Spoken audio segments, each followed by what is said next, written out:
here in the wake of such a monumental week for your city. I want to start with the Trump administration arguing ICE officer Jonathan Ross was acting in self-defense. You have now seen the officer's cell phone video. What is your response? Do you believe the officer was acting in self-defense? In the immediacy following the shooting, you heard people from the Trump administration saying that the victim was a domestic terrorist. You heard that the ICE agent was acting entirely in self-defense. Here's the thing. You don't need to take my word for it. You don't need to take their word for it. Watch the video. The ICE agent was not run over, as Trump stated. You had a person that was definitively trying to just get out of there. They were trying to leave the scene. That is not a person that's trying to run an ICE agent over. You have a person that is trying to protect our city, to look out for our neighbors. And by the way, there are 435,000 people throughout Minneapolis that are looking out for their neighbors right now because they understand the magnitude of this moment, and they understand that the endurance of our republic depends on us looking out for each other, and we're standing strong here in Minneapolis. Well, I hear you accusing Trump administration officials of a rush to judgment. Is it imperative for leaders like yourself to wait for this investigation to play out before making any type of determination about what exactly happened here, Mayor? I think that's a fair point to make, and so let's have the investigation in the hands of someone that isn't biased. Let's not have it exclusively run through the FBI at the federal government or the Department of Justice. Let's have it with the Bureau of Criminal Apprehension at the state level. This is an entity that has expertise.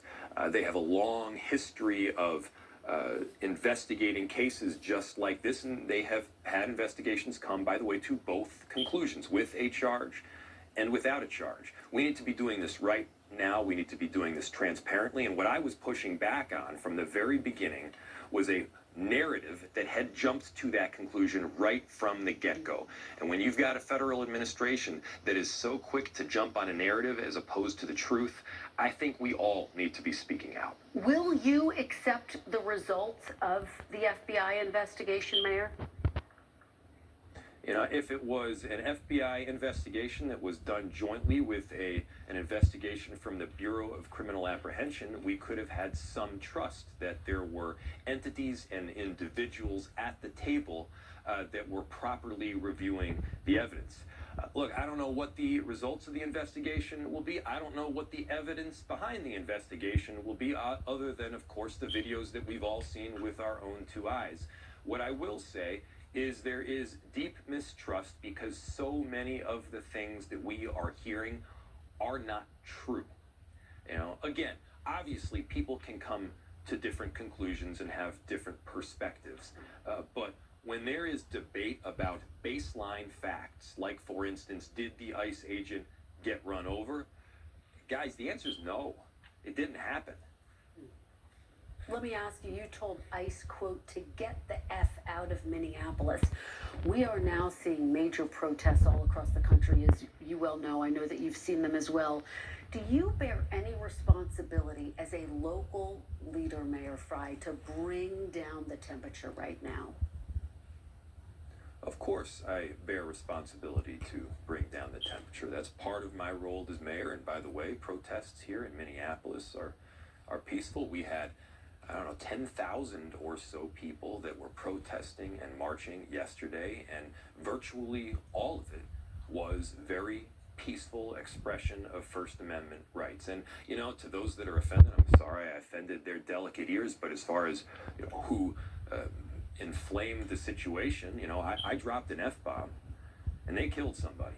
I think the killing somebody is the inflammatory element here, not the F-bomb, which I'm sure we've all heard before. Well, let me ask you, because bigger picture, before this week, Mayor, ICE had already been ramping up its presence in Minneapolis. You said your police officers would not cooperate with them, that ICE enforcement was unconstitutional. You warned before this deadly shooting, quote, somebody's going to get seriously injured. would you go so far as saying that you would support abolishing ICE? Well, first off, I did not say that ICE enforcement was unconstitutional. What I said is the way that they are doing it is unconstitutional. You can't come into a city and discriminate solely on the basis of are you Latino or are you Somali, and then randomly pick people up off the street after that. I mean, we have had pregnant women dragged through the street. We've had teenagers that are American citizens just picked up. You can't just detain somebody because they look like they are Somali or they look like they are Latino. To be very clear for the whole country, that is what is happening right now. So, look, do I think that we should just abolish the entire entity that does immigration enforcement? No. But the way it is being utilized doesn't make sense. Yeah. I'm not asking for the DOJ to be abolished. I'm not asking for the Office of Management and Budget to be abolished. I am saying that the way that these institutions are being utilized right now by the Trump administration is wrong and, to be clear, is unconstitutional. Well, let me press you a bit because Tom Homan, the border czar, says Minneapolis's sanctuary city policy, just for our viewers, that effectively shields undocumented immigrants from deportation, makes it harder for ICE to enforce immigration law. How do you respond to that argument that your city's stance in eliminating cooperation with ICE has made it harder for federal law enforcement to safely enforce immigration laws in your city? Look, what our policy says is that I don't want our police officers spending time working with ICE on immigration enforcement. Because why? That's not our primary job. You know what I want our police officers doing? I want them stopping murders from happening. I want them preventing carjackings. And by the way, they're doing a hell of a job right now. We've only had 2 shootings in Minneapolis this whole year. And by the way, 50% of them were from ICE. So I want our officers focusing on safety. You know what I don't want them doing? I don't want them spending a single second hunting down a father who just dropped his kids off at daycare, is about to go work a 12-hour shift, who happened to be from Ecuador. That guy, he makes Minneapolis a better place, and I am proud to have him in our city. So, I want our officers focusing on safety, not randomly plucking people off the street and hunting them down. Let me ask you about the leadership in your state. Dozens of people in Minnesota have been charged and convicted with stealing millions of dollars of taxpayer money for government programs. Do you think Governor Walz did enough to stop the fraud in your state? And do you support his decision not to run for re-election? Well, look, Governor Walz is the reason that we've got paid family leave in Minnesota. He's the reason we've got free school lunches. Him and I, we've been through thick and thin. But did he do enough to believe it, combat fraud, especially over these Mayor? last 5 Did he do years. enough to combat fraud? Look, obviously everybody could have done more to prevent fraud, and I think that's a fair point to make. Do more to prevent fraud, and you look what he's doing right now. He's setting up a whole bunch of infrastructure to do that. And by the way, look, the fraud's real.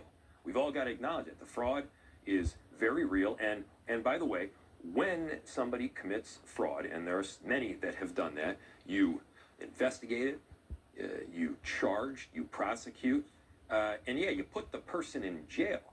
As an individual, you put the person in jail as an individual. You do not hold an entire community, any community, accountable for the actions of individuals. All right, Mayor Jacob Frey, thank you so much for joining us. We really appreciate it.